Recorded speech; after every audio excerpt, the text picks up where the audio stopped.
God,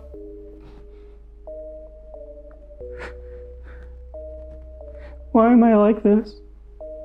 Why do I keep using drugs? I think I have so many people around me, but I don't. Everyone that I've known is gone. They've either moved away, died, or gone to jail. Or I just never see them again. These drugs have taken over my life. I've never feel like I've had a chance at a normal life. Everyone that I've ever cared about, that wanted the best for me, has gone away. Hello? Hi, Mom. I need to talk to you. I haven't slept all night.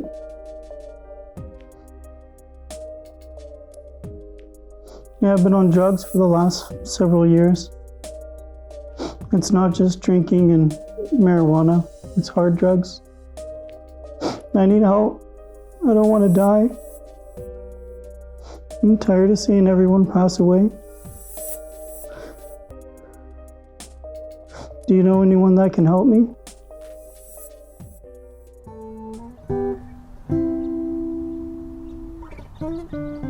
In 2016 marked the start of a huge increase in drug-related deaths, especially in British Columbia. The overdose crisis became so extreme that BC declared it a public health emergency.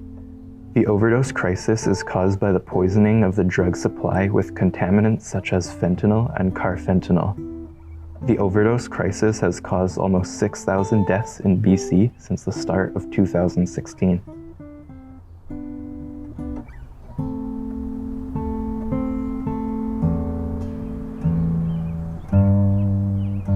It's more than opiate. It's actually the fentanyl crisis and carfentanil. They've brought addiction to a whole new level, and I'm so grateful it wasn't around when I was an active heroin addict, because I wouldn't be talking to you right now, Matt. There's no question. It would have taken me out the first time I relapsed. And that's the disease of addiction is a chronic relapse a disease. So people use again. Like some might be able to just stop, but my story is I relapsed many times. I did not know how to stop. And, so I'd get 2 weeks, 3 weeks clean and get high. And that pattern is a deadly pattern today, because your tolerance as an addict goes down. Like you lose your tolerance. And when you lose your tolerance and you're taking a drug like fentanyl, that a grain of salt can kill you, that's what's happening. That's why so many people are dying. I've got a lot of gratitude because I've overdosed twice.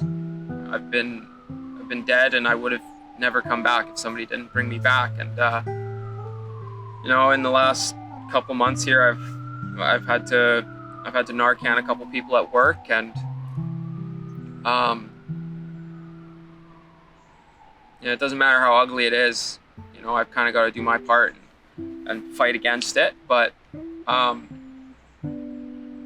just to be totally honest, I think that this, like, the opioid crisis it's a serious thing, and it I think in BC alone it's killed more people than COVID. So yeah, the only thing I can say for dealing with that is don't do it alone. Whether you're in recovery or not, you talk about it. And I'm just thinking about my one friend who died. And I'm not grateful for the fact that I don't know more people that died. I'm sure I do know a lot of people that have died during the opioid crisis, and I just didn't hear or didn't know. But, I don't make it worse. I share where I'm at, what I'm doing, and it's a stark reminder of the repercussions of addiction, and that every time somebody gets loaded, they're taking that risk. And, it makes me double down on my recovery. I feel for the people today. Like, I know some statistics because I've been reading about it. 6 people are dying a day from the opiate crisis. 6 people are dying a day. You know, back when I was an active heroin addict, like probably 10, 20 a year, something like that, down the East End. Now it's fucking, they're finding bodies every day.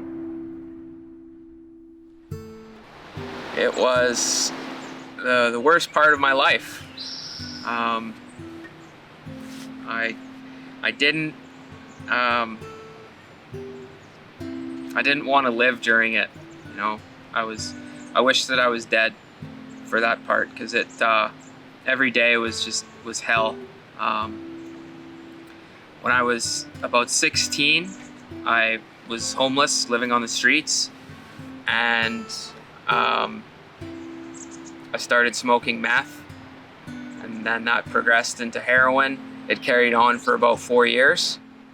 I spent the majority of that time on the streets in Nanaimo, and then when things got really bad, and when I was using IV needles and stuff, I was on Hastings, and yeah, it scarred me. It did a lot of damage, mentally and somewhat physically. You know, like luckily I had hepatitis, and I got treatment for that. But mentally, you know, like I struggle with keeping a balance in my emotions. Sometimes I'll feel really depressed or really good about myself, and yeah, when I was using, I'd wake up with nothing. I'd spend all day either begging for change to get drugs or stealing. When things were really bad, I did sex work, which isn't something that I ever planned on. You know, I was okay with stealing and begging, but then, you know, when I got really desperate, in Vancouver, there was people that you know, they'd proposition like, oh, can I do this to you, or can you do this to me? And you know, at first I didn't accept those types of offers, but then I'd given in, right? Like addiction had won, and I had no say in what I did. You know, it was drugs. Drugs were the only thing that I was living for at the time. It was what it was all that I thought about. It was all that I worked towards. I was picked up by either the police or the ambulance one night. I had gone into a pretty severe psychosis, and I was on the street, and I guess somehow I ended up stripping off most of my clothes, and I think I was rolling in the middle of Granville Street at like 2 a.m, and then they brought me to the psych ward, and I was there for a couple of weeks before I realized where I was.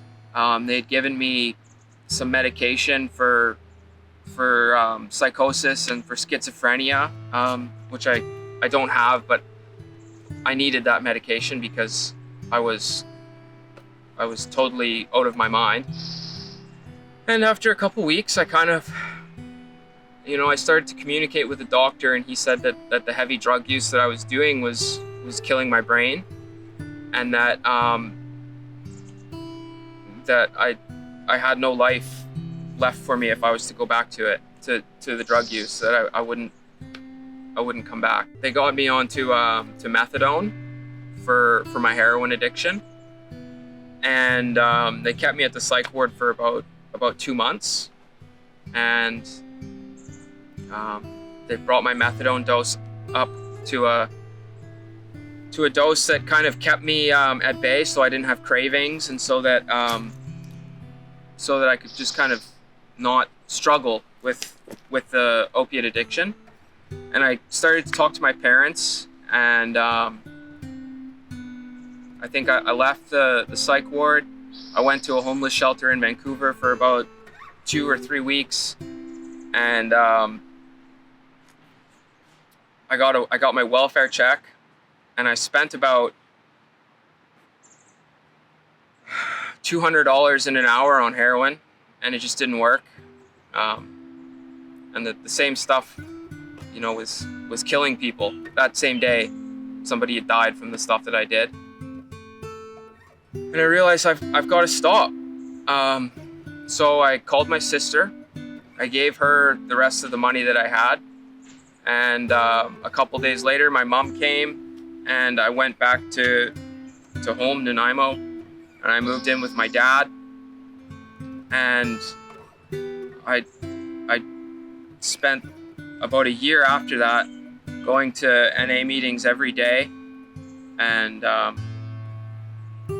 doing my part. You know, I had keys, so I would open up the meeting and I would make coffee, and I'd close down the meeting afterwards. And I worked with my doctor to come off of methadone. So I spent about a year coming off of methadone and looking at what had happened and what I could do to stay clean. So I started doing things that that I hadn't done before when I tried to get clean. You know, I worked on monitoring my feelings and my emotions. I did lots of journaling.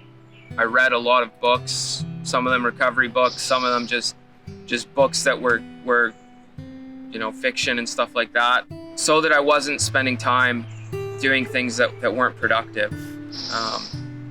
So that I wasn't trying to be somebody that I wasn't. You know, I was just working on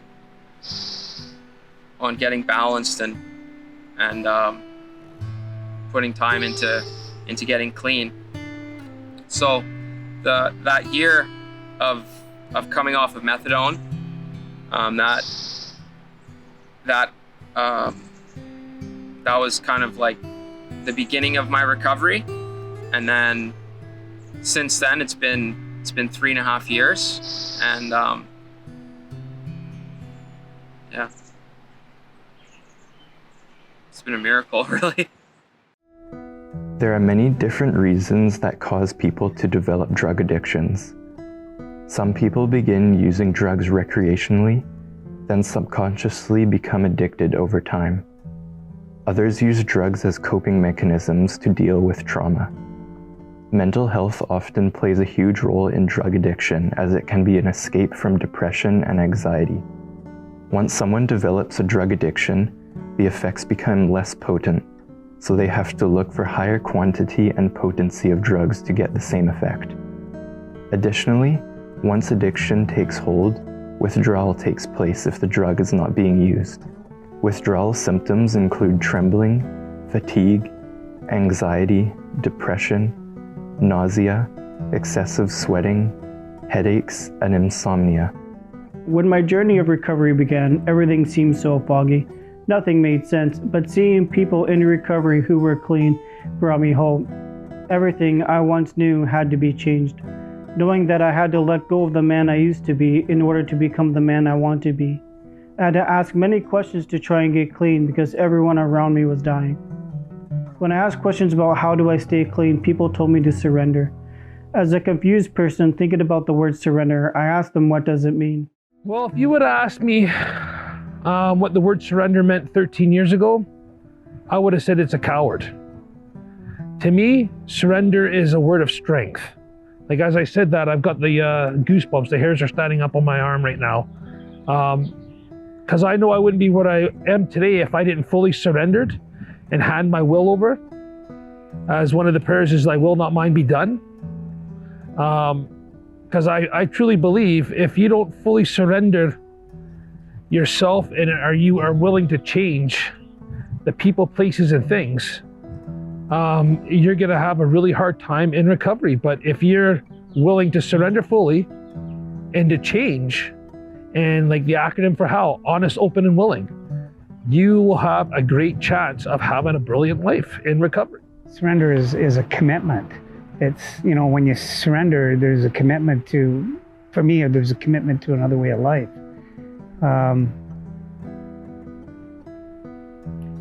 there's a reason. I don't think I surrendered as soon as I came to a 12-step program. And the program I belong to is complete abstinence. And I don't think I surrendered as soon as I came to it. In that program, there's a step 1. And step 1 talks about what I said of the disease of addiction. But it also talks about unmanageability. And unmanageability means that my life was unmanageable. And the reason it was unmanageable is because I managed it.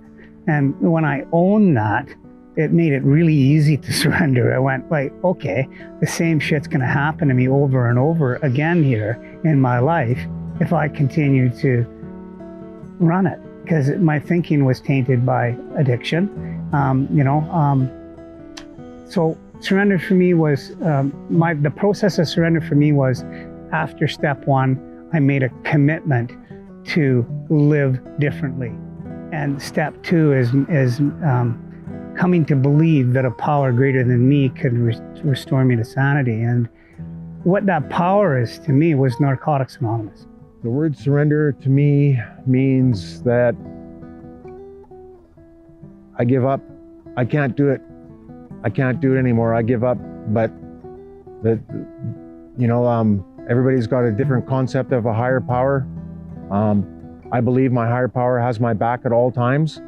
And that's what I surrender to. I surrender to my higher power. I surrender to the disease of addiction. And I surrender to the fellowship every day. Every day when I wake up and I do my little prayer and meditation, I do that. I surrender. I mean, for me, there's no cure for addiction. I'm going to die an addict. Creator willing, I'm going to die an addict in recovery. And it ain't a cold, it ain't a cut, and it ain't a flu, and it ain't going away. I'm going to be an addict for the rest of my life. I've been a addiction counselor for almost 30 years, 28 years, and language is important, and I think people have different perspectives. And for me, this idea of surrender is to just give it all up, just be willing to take the risk and do something different. I was in active addiction for multiple decades, and the disease progressed for me to the point where all I did was look for drugs, find drugs, and use drugs. And that's what I did 24/7 for a long time. There's a lot of, in the drug subculture, there's a lot of criminal activity, and I did a lot of criminal activity, and took from whoever was near enough to take from. I had a moment of clarity, and I just realized that I couldn't continue living the way I was, that I had been for so long. I just had that absolute perfect clear moment where I realized that I couldn't continue to live the way I was living anymore, and I made a decision to change. I was seeing a counselor. I went to a counselor once a week for a year. There was in-house meetings every day at the recovery house, and cleaned up in Surrey. There's meetings every day there, and I went to a lot of meetings, did everything that was suggested in the recovery house, and just kind of bought into the program. It was hard to get used to in the beginning. There was some people that were very serious about cleaning up, and there was other people that were like me, just basically there because they didn't want to go to jail, or they took the chance to go to recovery. But I soon settled in pretty quickly, and it was where I built the foundation for my recovery. When I was building my support group, I was looking for people that I was attracted to something that they had, some kind of some sort of good qualities, and I saw them exhibiting it all over the place. And so I try to introduce myself to people like that and start to communicate with them, and just start to make it a regular thing, a sort of like a habit or a ritual or a routine. just reaching out to these people that are in recovery.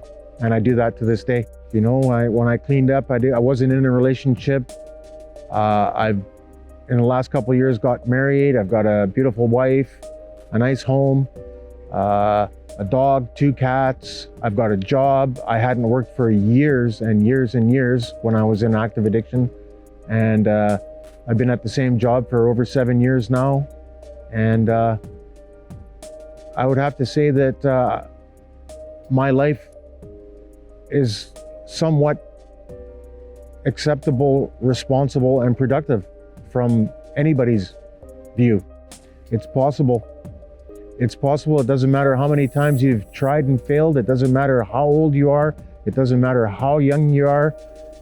I believe that addiction does not discriminate. It takes people of all walks of life, ages, sex, creed, religion. It doesn't matter. And the cool thing is that recovery doesn't discriminate either. Anybody can get recovery. It's just a matter of doing it. Just do it. I started at a very young age. You know, it all started out to be fun and, you know, just a cool thing to do. And as time got on, it eventually would start taking my life away from me. Wasn't spending time with family. Missing a lot of work.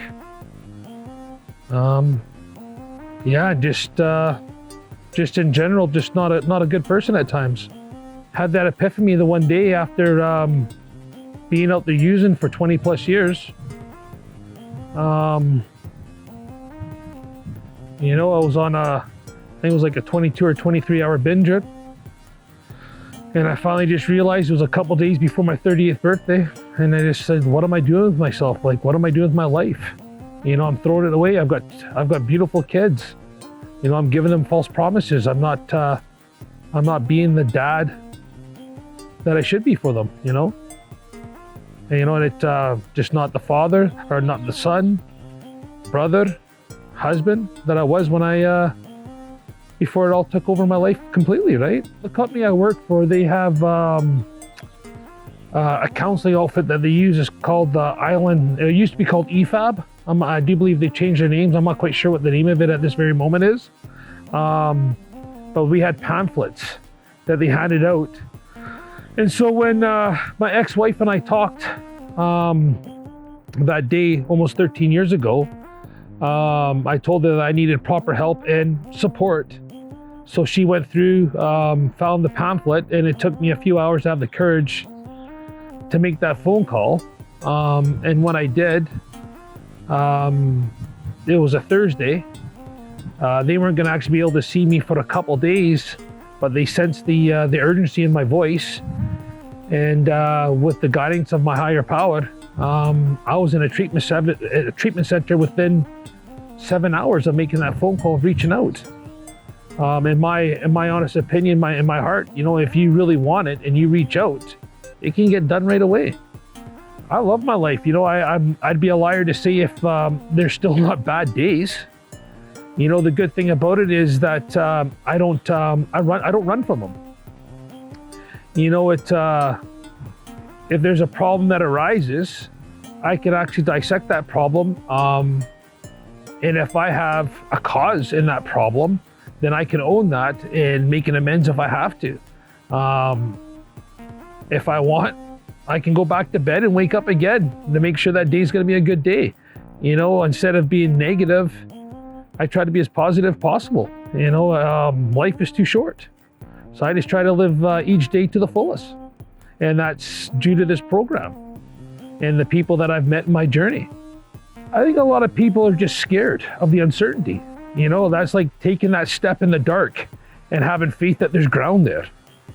You know, where a lot of people think it's just going to be an empty space because they don't know. So you're just taking that leap and just having that faith that you're going to land okay. And even if you stumble, that's okay. We're human. We're allowed to stumble. You know, we just get back up because you have a good support network, right? Well, it's like anything. You've got to do the work, right? You know, you just got to. There's so much literature out there in recovery that will guide you through all those steps. And you'll have people that have gone through those steps.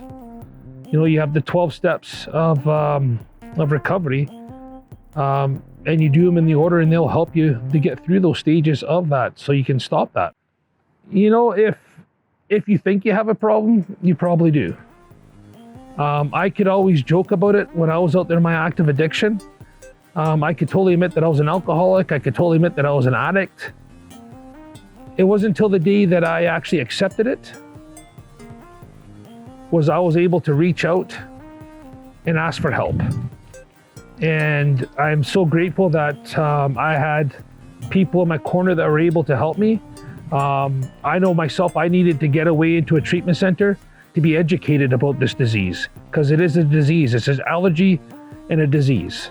Yeah,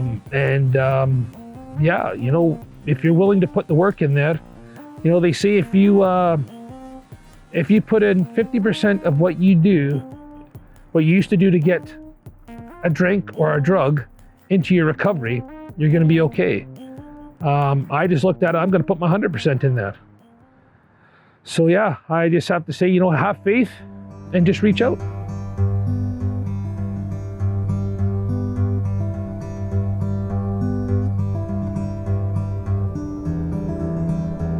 Over the years of my addiction, the thought of a higher power was a distant memory. Coming into recovery, people talked about a higher power that helps them throughout their days. So I asked, what does a higher power mean to them? I talked about the second step in Narcotics Anonymous, coming to believe that a power greater than myself could restore me to sanity. And for me, that higher power was Narcotics Anonymous. It's more powerful than the disease of addiction.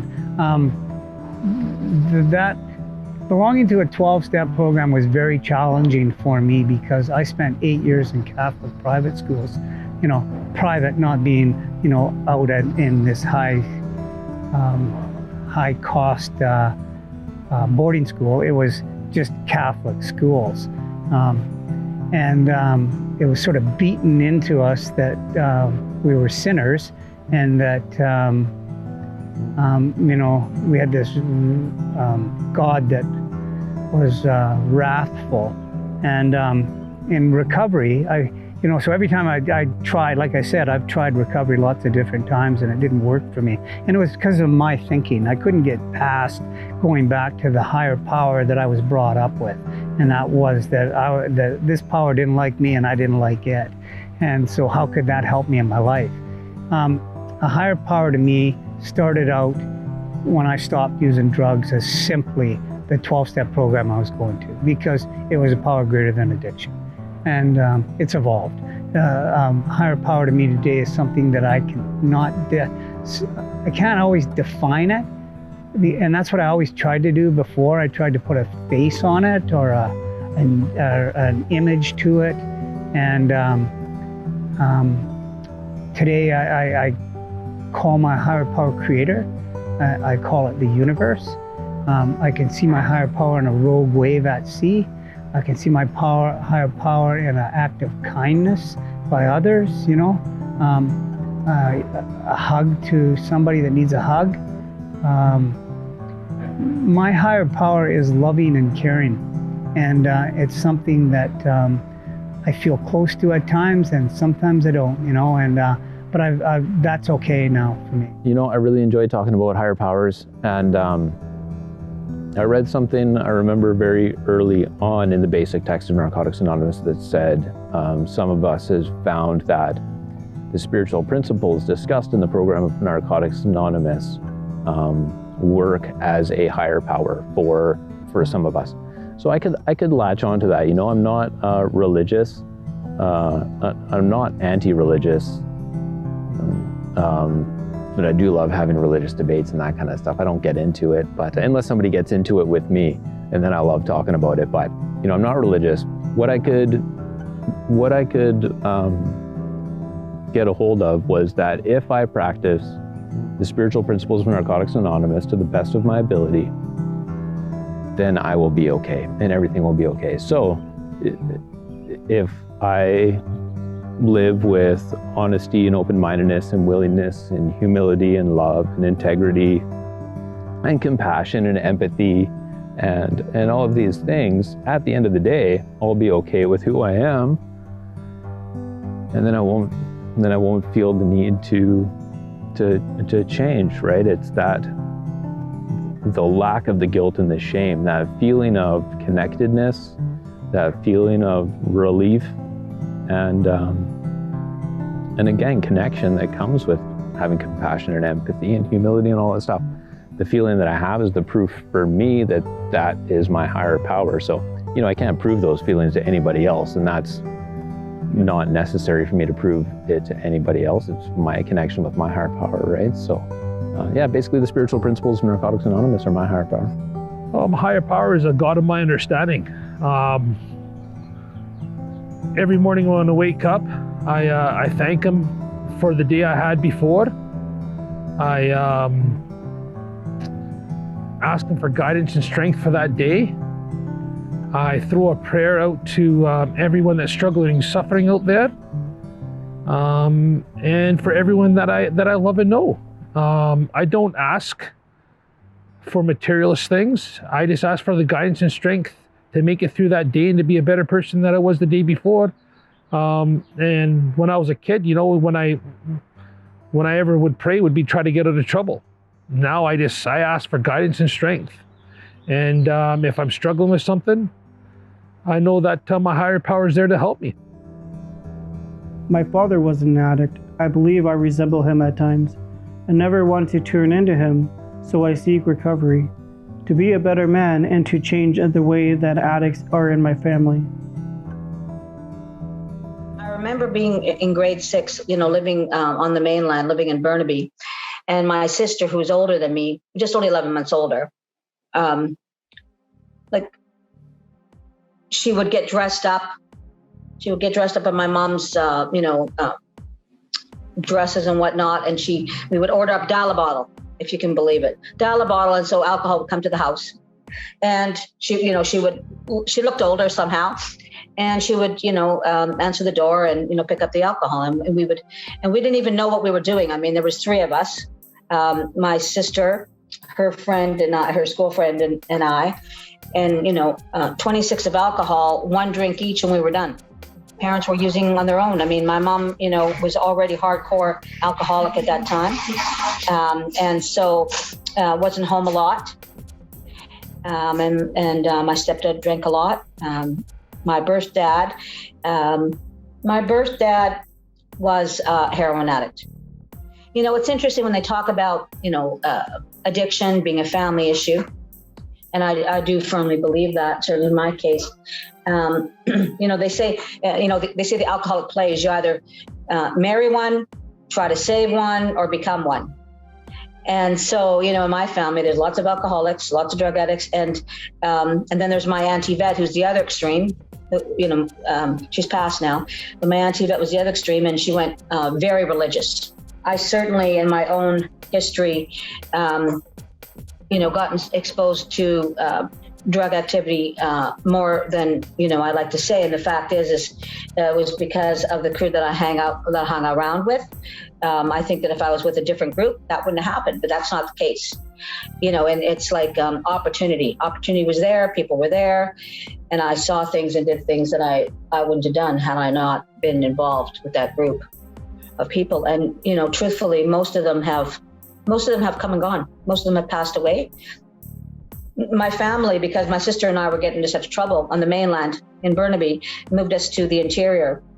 And thought, maybe that if we just, what they call the geographical cure. And if we move these girls, into a small country town, they won't get themselves in so much trouble. But the fact is, the thing about addiction is that wherever you go, there you are.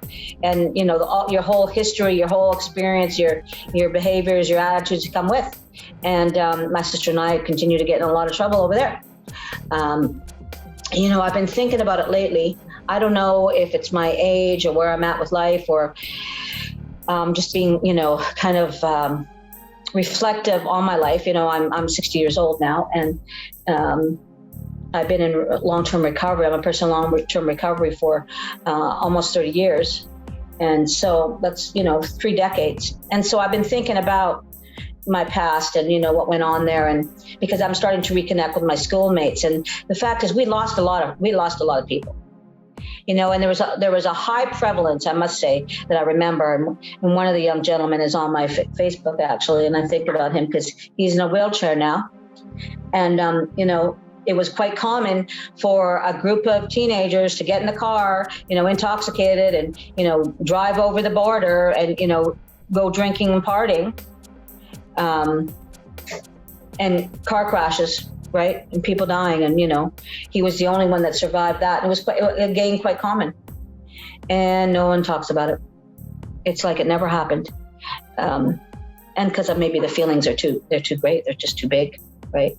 The grief is too intense. And, when I think about addiction, I don't think you can think about or live through or express or discuss addiction without talking about grief, because addiction's about loss. There's a lot of loss, a lot of people, I myself, lost years of my life, lost body parts, lost relationships. And it's interesting too, because someone will say, well, I didn't lose it. I just gave it away. I just threw it away. And basically that's really the truth. It's not like it was missing, right? He just gave it up because got sidetracked with addiction and, the lifestyle and what goes with it. It's a very self-centered process, alcohol and drugs, very self-centered. There's not a lot of room for other people, truthfully. So that, I carried on and I tried very much to not repeat the family cycle. It's interesting, Matthew, because, when you don't want to be like, the mistakes you think your parents are making with you, right? It's like, oh, I won't do this, I won't do that. And, I'm not going to be like my mom. I'm not going to be like my dad. And guess what? I ended up being just like them. And I didn't feel real good about myself. Didn't matter what I was accomplishing. I was the top of my nursing class. I was the nurse, the valedictorian. Didn't matter. There was always something missing, like a piece missing. And it wasn't until I started, I found out about a recovery process, a recovery program, that this idea about changing, that it changed me and it changed how I felt about myself and myself in the world. So, but it took a while. And I don't know, it takes what it takes for people, but it took me, to be 29 years old and wanting to break the chain of addiction and the cycle in my family.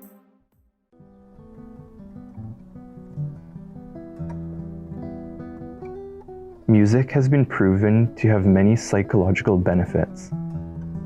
Music can improve memory, help manage pain, improve sleep quality, improve motivation and mood, and boost performance. When used to help people dealing with addiction recovery, there has been notable improvements in the process. Over the years, I have met people that have the same interests as myself. As I am a dancer, addiction took many opportunities from me, but music is one of those interests that has helped me when I needed someone or something in times of trouble. What was it like? It was it was not a good time. It was, when I think about it, I mean, how to describe that to somebody? Manic, hyper overstimulation, desperation. I guess desperate, constant, unsustainable desperation. One desperate situation to the next. But it's interesting. It was like a desperate hopelessness. It's not hope for the hope that I feel today is for the continuation of good things and for good things to happen.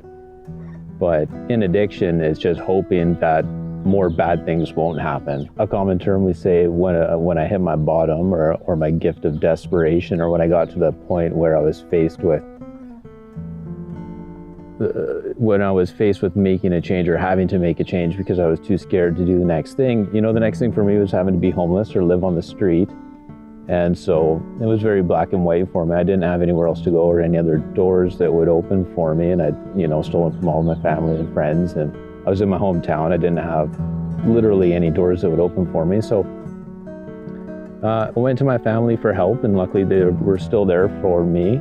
And my brother-in-law had a friend that he went to high school with who had about 6 years clean at the time, and who was, attending 12-step meetings and was known, to be in recovery.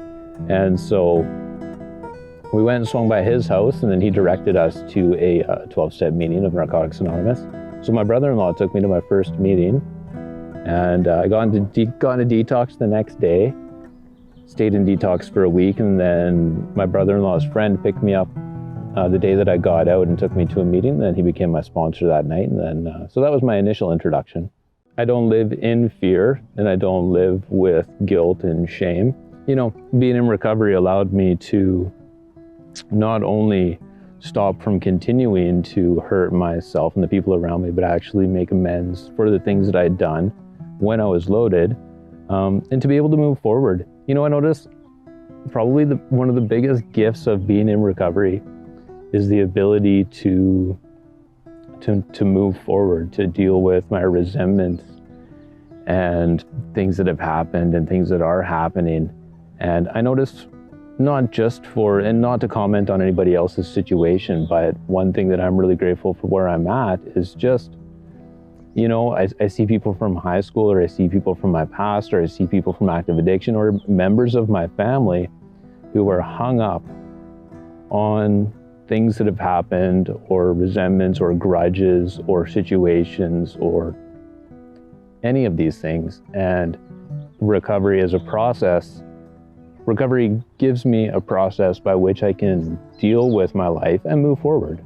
And so that's what I've gotten the most out of it, I guess, is the ability to deal and move on, and not, not forget, but move forward. My life is pretty good. So I still do participate in my recovery. So I've been, I was like 23 when I went into detox, and I've been, when I got into recovery, it was like I went to a meeting almost every day for my first year. And, that's also what made it easy, was because I was full on. It was a full-time thing for me. I took it very seriously. And it was like that. My sponsor became my best friend. He was my landlord, and I was solid for like 3 or 4 years. And then all my friends relapsed, and my sponsor moved out of town, and I stopped going to meetings. And then probably for about the next 8 years, my relationship with recovery was on and off. And I would go to meetings when my life would get desperate. So, oftentimes it was, there was some frustration in my personal relationship. I was with the same person for about 10 years. So we would be butting heads, or I wouldn't be as emotionally available. There was issues at home. And so I would say, I'm not going to enough meetings, or that's the problem. So I would start to get engaged with meetings, get a home group, and then things would be good for 3 or 4 months. And then I would stop going to meetings. And that happened for like 8 years. It was kind of almost on and off. And I was living on Gabriola. I was a bit isolated community. There was 1 meeting a week, which I started up. And the bulk of it, over about 3 years, there was only 2 or 3 people there. So I had this kind of half in, half out, where I was, yes, attending a meeting once a week, and I did know people in recovery, but I was not actively engaged in the recovery process. And I was not being completely honest with where I was at in my head and how happy I was in my relationship. I wasn't living a rigorously honest lifestyle. And so I suffered, not so much that I got loaded, or not so much that I caused any damage really or permanently, but I wasn't living my fullest life because I wasn't fully engaged in the recovery process. Where I'm at today, I ended up going through a separation. I was like 13 years clean, a month short of our 10-year anniversary. My life fell apart. I had to hit the restart button. I actually moved back to Nanaimo, got a room in a recovery house, and was like back at the very basics of recovery, meetings every day.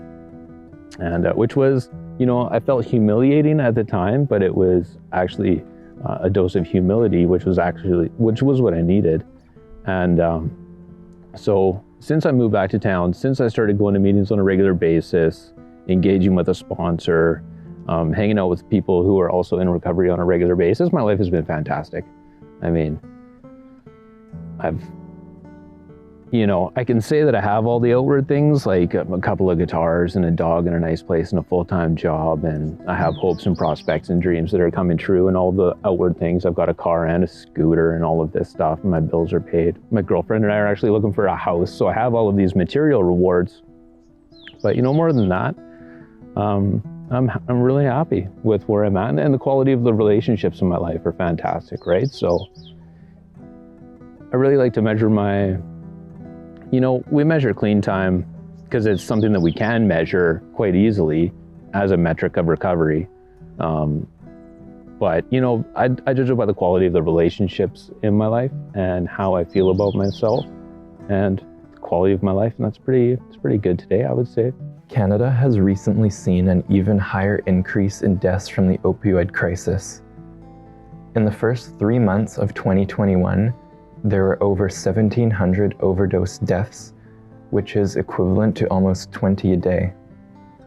In these same months, there were over 7,700 emergency medical services responses to suspected overdoses.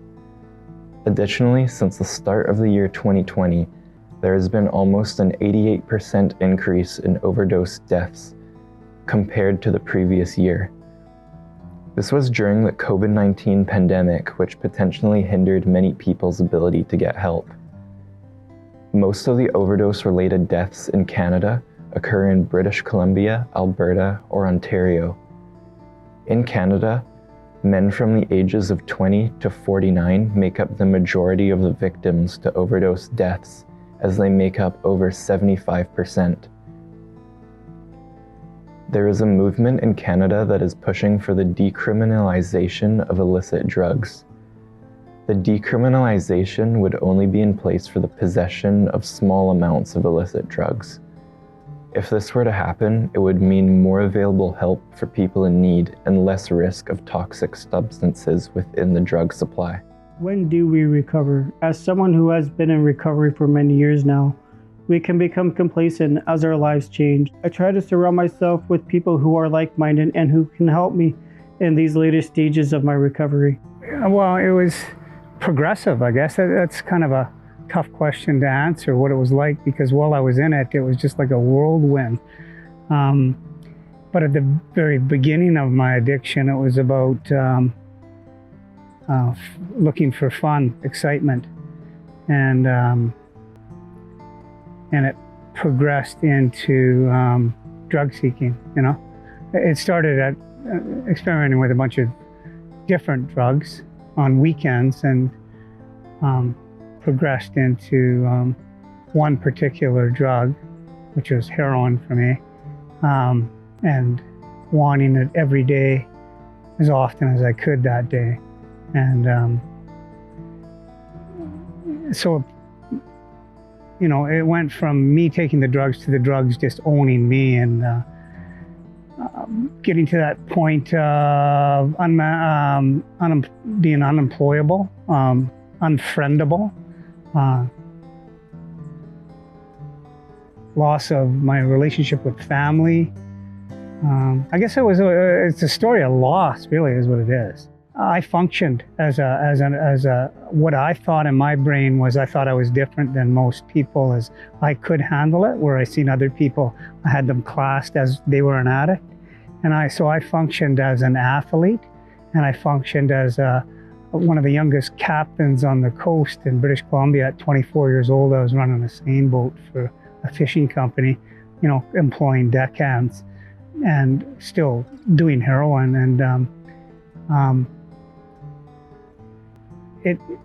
thinking that I could control all of this, and it took away all those things for me, and it took away my integrity too. Is like, as I became unemployable and couldn't make money to buy drugs, I had to do other things to get drugs.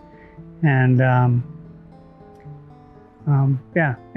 when I started being that kind of a person, it's hard to have relationships with others too. People don't like having relationships with someone they can't trust. And anyone that did trust me, once addiction had progressed in my life, I took advantage of, you know.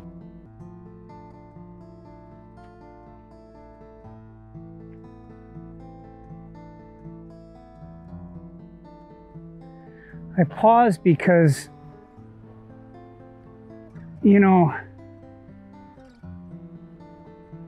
to get recovery, you got to want recovery. And, you know, I prior to me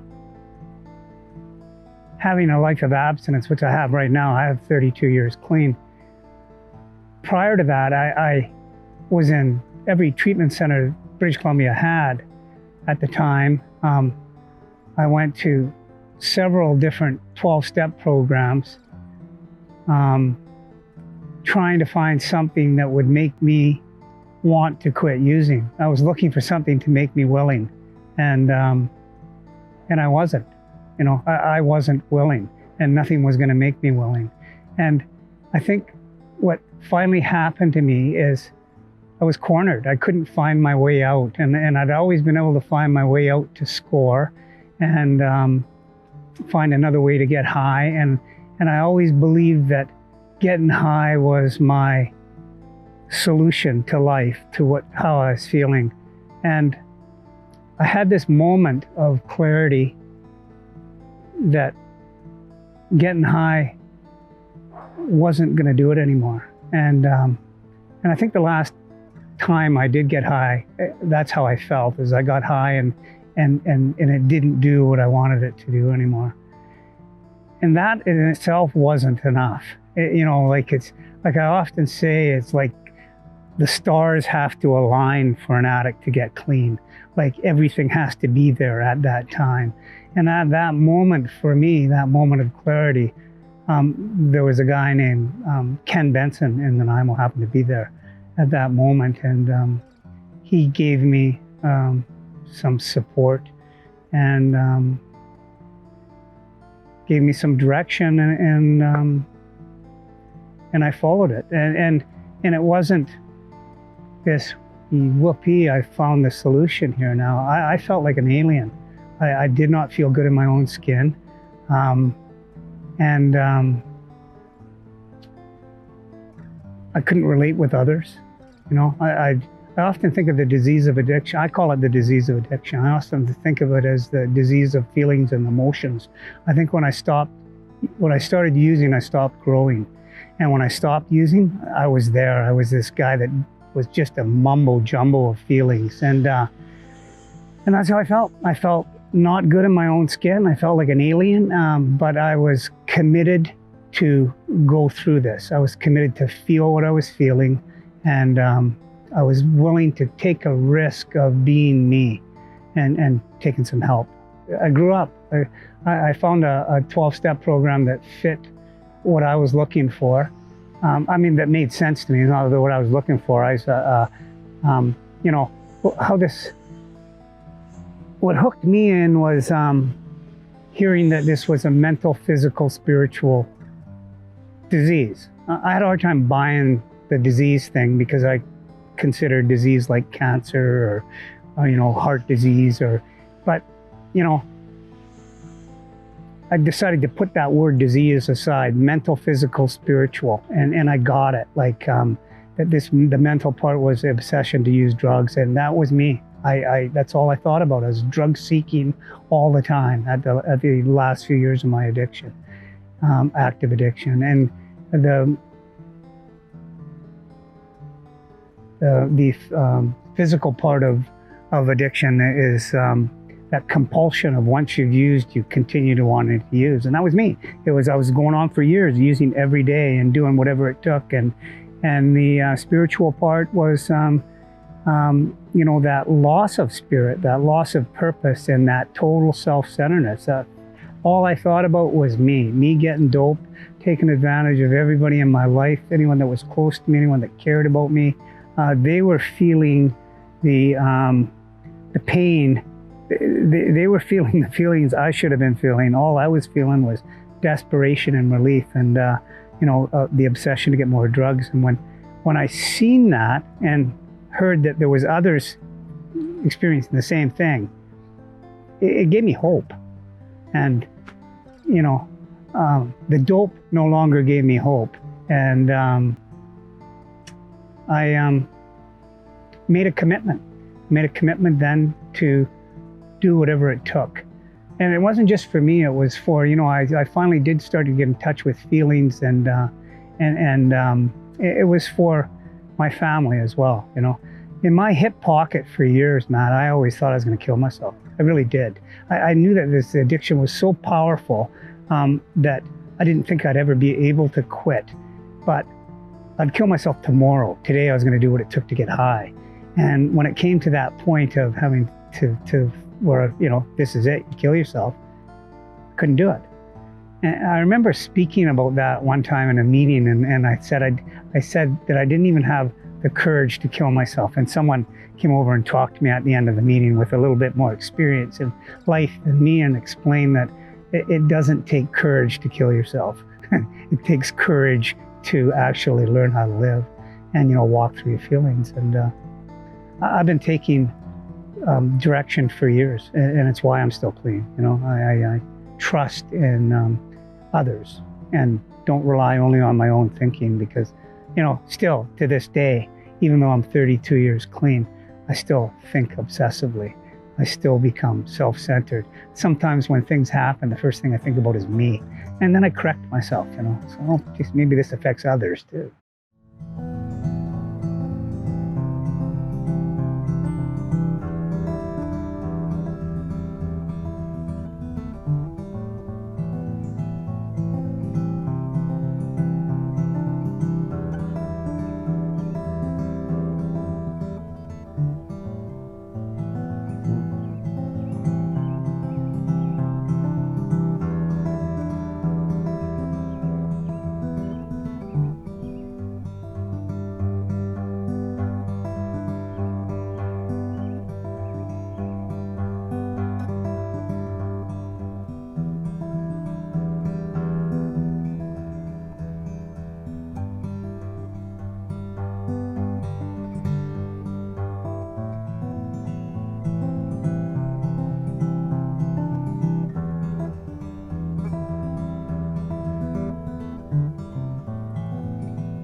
I would like to thank my higher power that I'm alive and clean.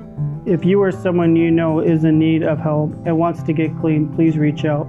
An addict never has to use again.